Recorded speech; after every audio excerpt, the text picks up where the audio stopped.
Today we're going to be working with surface area of pyramids. So just to break down and kind of review things that we've previously learned. We did in our previous section learn how to find the surface area of prisms. And a prism is when you have two bases. So how is a prism different from a pyramid? Well, a pyramid only has one base, and then it comes to a point up at the top, okay? So a regular pyramid, just for some vocabulary, a regular pyramid is a pyramid who has a regular polygon base. So what does regular mean? Well, the word regular in math means all sides are the same length, all angles are equal. So for example, this base right here that is a square is regular because it has a dimension that is the same on each side. Like if these were each 4 centimeters, well, all sides have 4 centimeters. So they're talking about the base having a regular or being a regular polygon. The lateral faces are triangles. So lateral, what does that mean? That's the part that kind of consumes what I would call kind of like the middle. It's the part that comes to the point. So all of these faces are what you would call your lateral faces or your lateral part of your figure. Okay, when it's broken down into its net, these are our lateral surface area. They come to that point or make up that middle section of the pyramid. Okay, the height of each triangle is the slant height of the pyramid. That's important to understand because as we move into chapter 7, you'll be working with volume. And when you do volume of pyramids, you use a different dimension. So our slant height is just that height of the pyramid, or not the pyramid, the height of the triangle. Okay, that's what our slant height is. And they will indicate that one way or another. Usually you're going to see, as you advance further, you're usually is going to have your pyramids look in this format versus the net format that I have off to the right here. So the formula that we're going to use, or the breakdown of what we're going to use for finding the surface area of a pyramid, is we're going to find the area of each of those bases, or each of those pieces. So you're going to find the area of your base, and then you're going to figure from the shape of that base how many triangles you have. So it's important to understand that if you have, for example, 4 sides on your base, that means you're going to have 4 triangles, okay? Your base outside, the perimeter of your base is indicating how many triangles you're going to have coming up to create that pyramid. Okay, then you're going to go ahead and add all of your areas of your lateral faces. So on this one, because it's a square, each of those triangles is going to have the exact same area, okay? So we're going to go ahead and just practice some of these so that you can understand the breakdown. So on the left, I have a 3-dimensional representation of a pyramid, and on the right, I have what is called the net of that 3-dimensional. It's kind of like where I popped the top of it and let the sides fall down. Okay, so if we notice, looking at this this bottom or base, we have a square. Okay, so all sides are the same. So this would be a regular square pyramid. When we go through and we find the area of that red square, well, to find the area of a square, you do base times height. So 5 times 5 would give us 25. Okay, so that's one of my pieces. Now there's 4 sides to that square, which means I have 4 triangles. And I know that you can see that, but you need to understand that when you're looking at a dimension or a figure that's in this format off to the left, you have to understand that you don't really see all of the triangles. You have to visualize those or understand that if I know what the base shape is, that'll tell me how many triangles there are. Okay, so looking at our triangles, we have a base of this triangle. The distance across the bottom is the same as that right there, which is 5. So we have, for each of these triangles, it is 5, and the slant height is the same on each of them, so 5 by 8. Now remember, to find the area of a triangle, it's base times height divided by 2, or half of your base times your height. So if I do my base 5 times my height of 8, that's going to give me 40. And if I divide that by 2, it gives me each triangle equaling 20 inches squared. So each of these is 20 inches squared.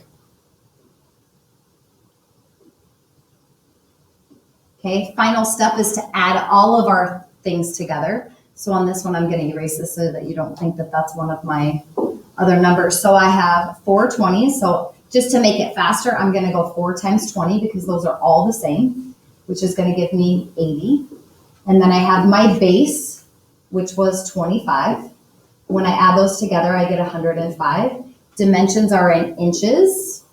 And this is surface area, so it's squared.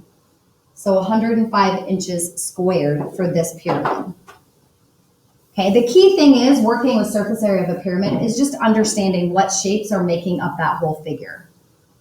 Okay, you guys should know all of the formulas that you're gonna need for a pyramid, but you have to understand how to break that pyramid down. Okay, so when I look at this pyramid, I'm noticing this one's kind of complex. I'm noticing that it looks like I have a triangle base. So that means I have a triangle in the middle. So this is my base, and I don't know that I'm not going to draw the exact perfect triangle base, but I know there's a triangle on there. And then I know there's also going to be those triangles that come off the side of each of those. And I know I am not the best artist, and that's okay. But you can at least get an understanding that we have a triangle base, and I'm going to do that in a different color so that you understand what I'm talking about. So here's my base.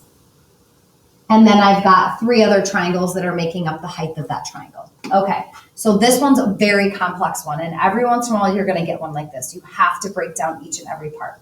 So when I look at this, and don't worry about my shape that I have off to the right, I'm just gonna pull my information.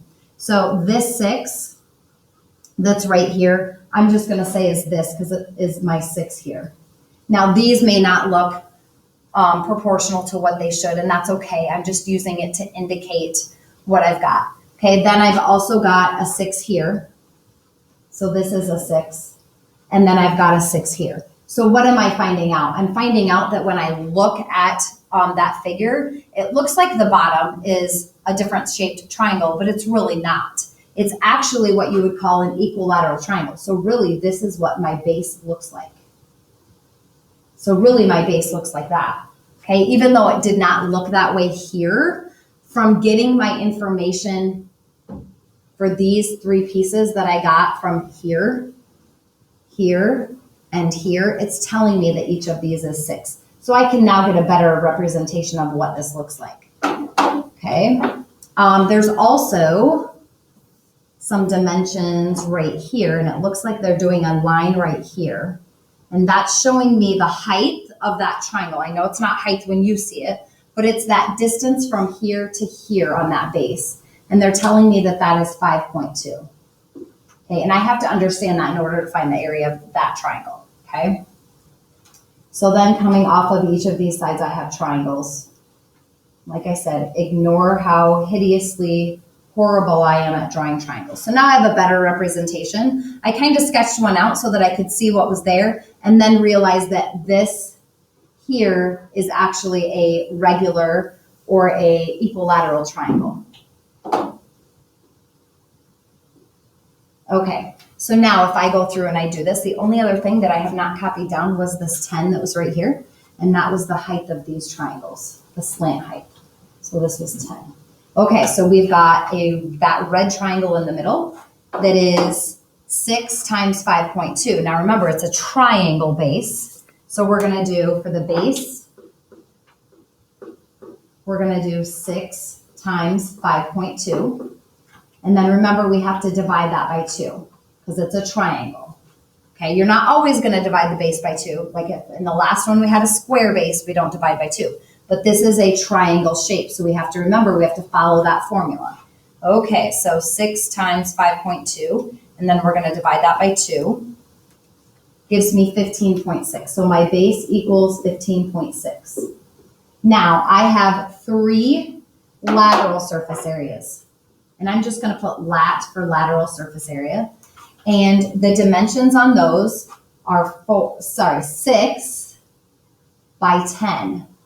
So 6 times 10 divided by 2. Now in my head, this is what I'm doing. I took half of 6 and did 3. So then 3 times 10 would give me 30. It's the same as if I went through and did this. 6 times 10 is 60 divided by 2, still gives me 30. Now I've got, those are 30, but there's actually 3 of those. Gives me 90. Now if you need to see those each individually, you could write them out each individually. That's 30, this is 30, this is 30, and then this middle part right here was 15.6.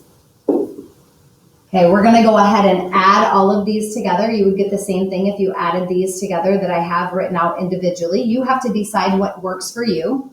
So I've got 90 plus 15.6 is gonna give me 105.6. So I have 105 0.6. The dimensions were feet. And this is surface area, so it's squared. Okay, that one was pretty complex. And understand, every once in a while, you're going to have one of those. You're going to have to break down that bottom figure to decide what all of your dimensions are for your, even for your lateral, because sometimes they'll give you a tricky triangle on the bottom. Oops. Okay, so let's go ahead and try another one.